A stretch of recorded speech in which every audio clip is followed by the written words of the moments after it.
It's no secret, Sigma has just dropped a brand new 17-40 f1.8 DC DN art made specifically for aps-c mirrorless cameras. It's available for Sony E mount, Fuji X, L mount and Canon RF, but strangely there is no Nikon Z version yet.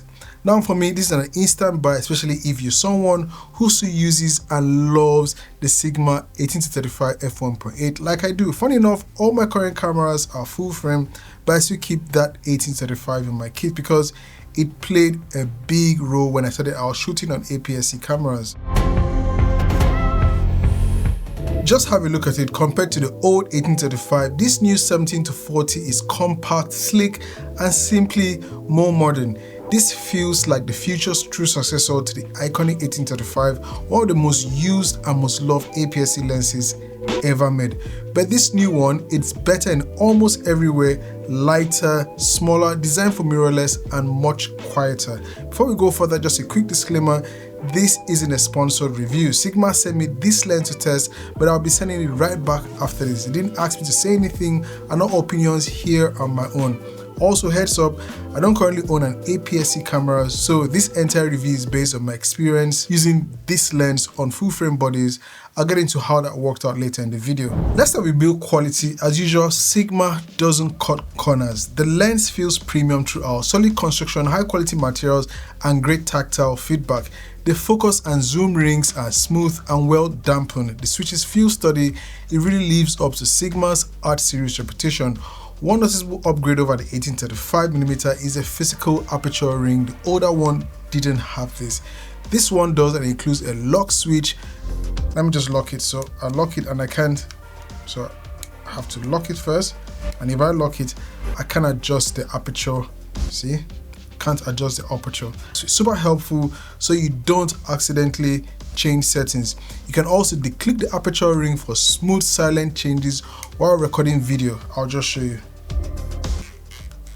so you can hear that. I'll lock it back again so it doesn't move. Just note the Canon RF version has a clicked only aperture, so note the clicked option. Weight wise, this 70-40mm is only 559 grams, which is a major drop from 810 grams on the 18-35mm. That's a win right there. And the internal zoom does not extend when zooming. Perfect for gimbal users or anyone working with camera rigs. You won't need to rebalance anything. You also get a weather sealed mount with a rubber gasket, an AF switch, 2 customizable buttons and a 67mm filter thread. The petal style hood locks into place with a push button.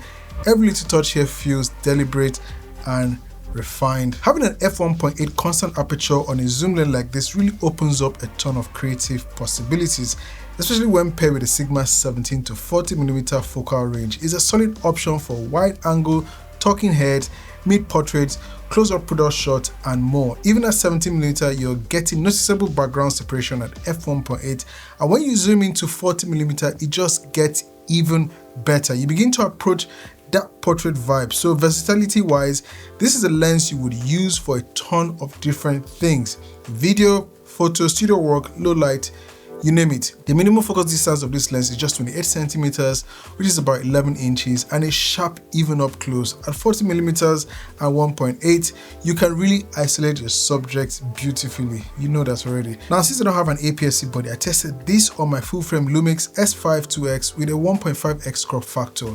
17-40mm gives you roughly 25.5mm to 60mm equivalent field of view. Pair that with f1.8 and you're getting the full frame depth of field similar to f2.7. Autofocus is where this lens really shines. I have it on my S5 2X. Yes, this is my S5 2X, and I have the 18-35 1.8 in front of me. I'm going to try the autofocus. You hear it autofocus, but you will not hear the motors try to autofocus. So I'm pointing at my 18-35 and well, it's recording. Let me stop recording, and I would focus away from the camera. You hear the beep, and then I'll go back to the lens, and it's focusing without making any noise. So I'm going to switch over to the 18-35. I'll place the 17-40 right there, and then load up the 18-35. I'm using Sigma's MC21 EF to L adapter, and I'll try to focus on the same lens in front of me. and I can already hear the motors try to get focus. As you've seen, it's quick, accurate, and silent. I found it a touch faster than the 1835, especially in both AFS and AFC modes. In video mode, I tapped between the different subjects in the frame, and the 17-40 picked up objects more reliably, and even towards the edges, where the 1835 would sometimes struggle or miss or even refuse to lock focus wide open.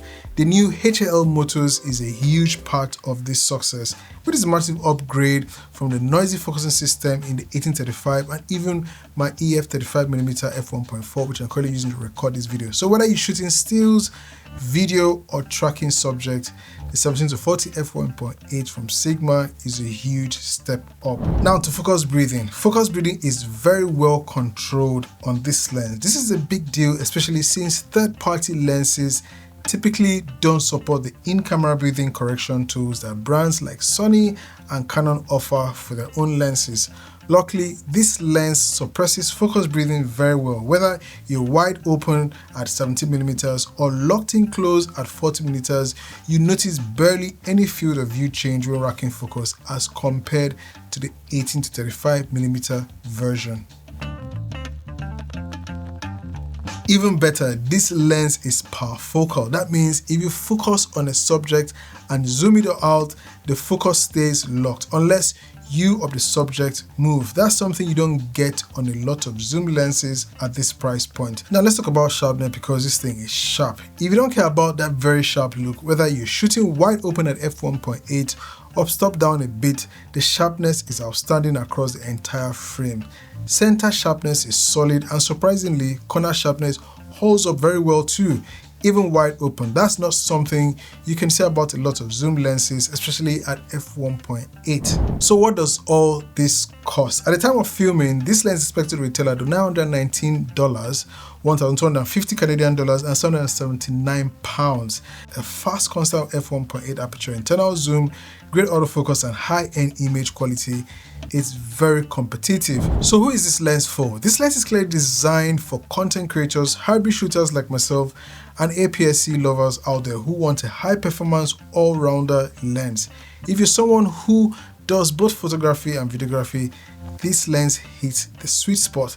This is the best aps-c lenses ever made for aps-c cameras and are available in a wide variety of mounts. I already own the Sigma 10-18 f2.8, another great lens from Sigma. So with these releases, this might be a sign to maybe invest in an aps-c body. I'm genuinely glad Sigma didn't stop at their 10-18mm or 18-50 f2.8 releases.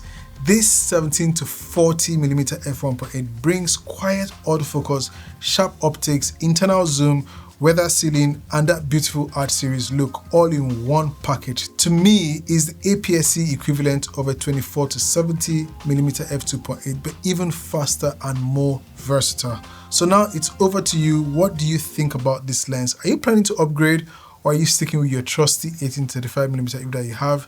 Let me know in the comments below. Don't forget to like and subscribe and hit that bell if you want more content like this. Thanks for watching.